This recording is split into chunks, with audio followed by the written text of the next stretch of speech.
Traffic में 1.5 घंटा फंसकर महक जैसे ही घर में घुसी, उसे ध्यान आया कि किचन में सुबह के बर्तन पड़े थे। उसका दिमाग एकदम खराब हो गया। लगा ये कैसी जिंदगी चल रही है।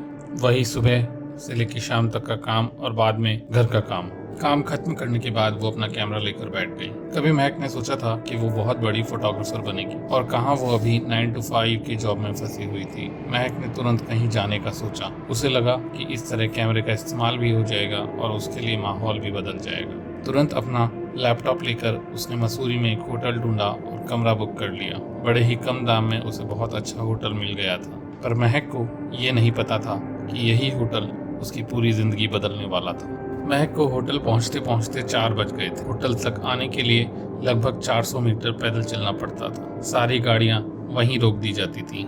महक थोड़ी इरिटेट हो चुकी थी क्योंकि उसका सामान उठाने वाला भी कोई न था। इतनी खराब सर्विस देखकर महक काफी नाराज थी। रिसेप्शन पर पहुंचने के बाद उसने देखा कि रिसेप्शन पर कोई भी नहीं था। उसने 2 बार रिंग बजाई, तब अंदर की तरफ से एक अधेड़ उम्र की औरत निकल कर आई। महक ने उससे पूछा कि आपके यहाँ क्या लगेज उठाने के लिए भी कोई नहीं है? उस औरत ने मुस्कुराते हुए जवाब दिया, बेटा अभी जरा लोग खाना खाने गए हुए होंगे और 2-3 लोग चेक इन करवा रहे हैं, इसी वजह से कोई नहीं आ पाया। इस बात को सुनकर महक थोड़ी शांत हुई। उस औरत को देखकर महक को कुछ अजीब सा लगा कि कौन अधेड़ उम्र की औरत रिसेप्शन पर रखती है। पूरे होटल में एक अजीब सा माहौल था, एक अजीब सी खामोशी। इतने बड़े होटल में भी एक सन्नाटा सा पसरा हुआ था। महक ये सब नोटिस ही कर रही थी कि उस औरत ने पूछा, बेटा ये कैमरा तुम्हारा है, क्या तुम फोटोग्राफर हो?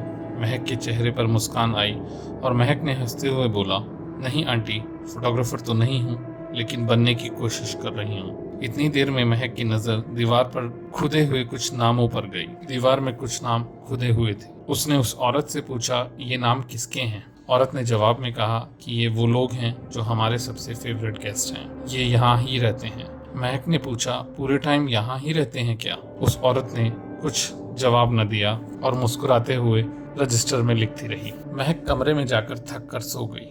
कुछ देर सोने के बाद जब वो उठी तो शाम हो चुकी थी। उसने रूम सर्विस पर फोन करके चाय मंगाई। चाय पीने के बाद वो अपना कैमरा लेकर बाहर निकल गई। सूरज ढलने को आ गया था। वो होटल से सटे एक पहाड़ पर चढ़कर फोटो लेने का सोचने लगी। जैसे ही उसने सूरज को देखकर अपनी आंख पर कैमरा लगाया, उसे महसूस हुआ कि कोई उसे देख रहा था। उसने नीचे देखा तो रिसेप्शन पर मौजूद वही औरत उसे देखकर मुस्कुरा रही थी। उसने उस औरत को इग्नोर करके सूरज की फोटो लेनी चाहिए। तभी उसकी नजर होटल की दूसरी तरफ पार्क में मौजूद कुछ ऐसी चीज पर गई जिसे वो इग्नोर ही ना कर पाई। होटल के पार्क में कुछ पुतले खड़े थे। वो जल्दी से उतर कर आती है उन पुतलों को देखने के लिए। उन पुतलों की कलाकारी बेमिसाल थी। सभी कुछ कलाकारी करते हुए खड़े थे, एक डांस करते हुए, एक कुछ लिखते हुए, एक कुछ सोचते हुए। 11 पुतले इसी तरह से लग रहे थे जैसे मानो असली इंसान खड़े हों। महक एक एक की फोटो बड़े ध्यान से लेने लगी। जब उसने लिखते हुए पुतले की फोटो ली तो उसने देखा कि पेन पर एक नाम लिखा था, अंकित। महक को लगा उसने ये नाम हाल फिलहाल में ही कहीं पढ़ा था, पर उसे याद नहीं आया और वो फोटो खींचती रही। तभी पीछे से एक आवाज आई, मैडम आप खाना कब तक ऑर्डर करेंगी? क्योंकि 9:30 के बाद शेफ चला जाता है। महक ने बोला कि थोड़ी देर में करती हूँ। महक ने उस औरत से उन पुतलों के बारे में पूछा, पर उस औरत ने कुछ जवाब न दिया। फिर महक ने बोला कि ये सारे पुतले आदमियों की ही क्यों हैं? इनमें तो एक औरत भी होनी चाहिए। इस पर उस औरत ने बोला कि जल्दी ही हम एक औरत का पुतला भी लगाने वाले हैं। यह कहकर वो मुस्कुराते हुए वापस रिसेप्शन की ओर चली गई। महक फोटो खींचती रही और वापस कमरे में जाकर उसने खाना ऑर्डर किया। महक की आकांक्षाओं के विपरीत उसे अभी तक होटल में कोई और नहीं दिखा था। इतना बड़ा होटल, लेकिन सन्नाटा हर कोने से सुनाई दे रहा था। खाना ऑर्डर करने के थोड़ी देर बाद दरवाजे पर दस्तक हुई और वो औरत खाना लेकर आ गई। महक ने उससे पूछा कि खाना भी आप ही लेकर आई हैं? तब औरत ने कहा कि ऑफ सीजन की वजह से स्टाफ थोड़ा कम है। महक को ये सब बड़ा अटपटा लगा, पर उसने इस बात पर ज्यादा गौर नहीं किया। खाना खाने के बाद महक ने अपने कैमरे की फोटोज लैपटॉप में ट्रांसफर कर ली। उसने पानी की बोतल देखी तो उसमें पानी नहीं था। उसने रूम सर्विस को फोन लगाने के लिए फोन उठाया, फिर सोचा खुद ही चलकर ले आती, घूमना भी हो जाएगा और पानी भी ले आऊंगी। महक ने रिसेप्शन पर पहुंचकर रिंग की तो अंदर से एक लड़का निकल कर आया। उस लड़के का रंग इतना सफेद था जैसे उसके शरीर में खून ही ना हो। महक ने पानी के लिए कहा तो वो अंदर जाकर पानी की बोतल ले आया। उस लड़के ने पेन उठाकर रजिस्टर में लिखना शुरू ही किया कि महक एकदम सहम गई। उसने वो पेन पहले कहीं देखा था, उस पर अंकित लिखा था। महक घबरा गई। वो जल्दी से उन पुतलों की तरफ भागी और वहां पहुंचकर उसके पैरों तले जमीन खिसक गई। वहां जाकर उसने देखा तो केवल 10 ही पुतले थे। महक को कुछ समझ नहीं आ रहा था। महक को याद आया कि उसने उन पुतलों की फोटो ली थी। वह जल्दी से अपने कमरे में गई और लैपटॉप पर देखा तो वहां 11 पुतले ही थे। महक बहुत घबरा चुकी थी। उसे समझ नहीं आ रहा था कि ये सब क्या हो रहा है। इतने में दरवाजे पर आहट हुई। महक ने दरवाजा खोला तो उसने देखा कि वही औरत बाहर खड़ी थी। उसने महक से कहा कि मैम, ये आपका पानी खाने के साथ लाना भूल गई थी। महक ने उस औरत से रिसेप्शन पर काम कर रहे अंकित के बारे में पूछा। उस औरत ने बताया कि अंकित नाम का तो यहाँ कोई काम ही नहीं करता। महक उस औरत के साथ रिसेप्शन पर गई तो वहाँ सच में कोई न था। उसके बाद महक पुतलों के पास गई तो देखकर दंग रह गई, क्योंकि वहाँ 11 पुतले ही थे। महक अब कुछ समझ नहीं पा रही थी।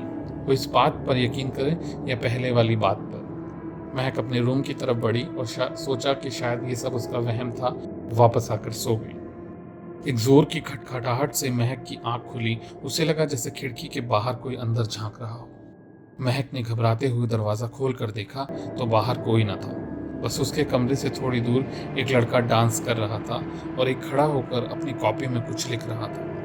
महक ने चैन की सांस ली कि चलो इस सुनसान होटल में उसके अलावा भी कोई और था।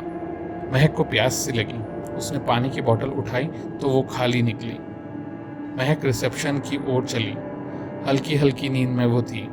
रिसेप्शन पर पहुंचकर देखा तो कमरा खुला था, लेकिन वहां कोई नहीं था। उसने सोचा क्यों किसी को परेशान करना, और वो वापस पार्क की तरफ से कमरे की ओर जाने लगी। पार्क से गुजरते वक्त उसे लगा जैसे कोई उसे देख रहा हो। उसने पीछे मुड़कर दाएं बाएं देखा तो कोई नहीं था। महक की सांसें थमने लगी। बिना कुछ देखे उसे ऐसा लगा जैसे उसने भूत देख लिया हो। महक ने देखा वहां एक भी पुतला न था। महक जल्दी से अपने कमरे की तरफ दौड़ी। सामान पैक करके वो 2 मिनट में गेट खोलती है तो उसके गेट से लगभग 10 फीट दूर 2 पुतले खड़े थे। महक दौड़ने लगी। उसने राइट साइड पर देखा तो 2 और पुतले उसकी तरफ बढ़ रहे थे। महक रिसेप्शन के पास पहुंची तो वो अधेड़ उम्र की औरत महक को देखकर मुस्कुरा रही थी। महक बचते हुए गेट पर पहुंचकर वापस देखती है तो 11 पुतले महक की तरफ बढ़ रहे होते हैं और वो औरत अब भी मुस्कुरा रही होती है। वो मुस्कुराते हुए बोलती है, कहाँ जा रही हो महक? तो हमारी फेवरेट बन गई हो। महक आगे चलते हुए गेट से निकलकर अंधकार में चली जाती है। कुछ रोज बाद एक फैमिली जिसमें हस्बैंड वाइफ और एक बच्ची होती है उसी होटल में आते हैं। वाइफ होटल को एक्सप्लोर करने चली जाती है और बच्ची अपने पापा के साथ रिसेप्शन पर होती है। तभी बच्ची अपने पापा से कहती है, पापा ये देखो, मेरा नाम दीवार पर लिखा हुआ है। दीवार पर महक लिखा होता है। इतने में उसकी वाइफ उन दोनों को बुलाकर कहती है, देखो यहाँ कितने सुंदर पुतले बने हुए हैं, और ये देखो इस लड़की का पुतला जिसके हाथ में कैमरा।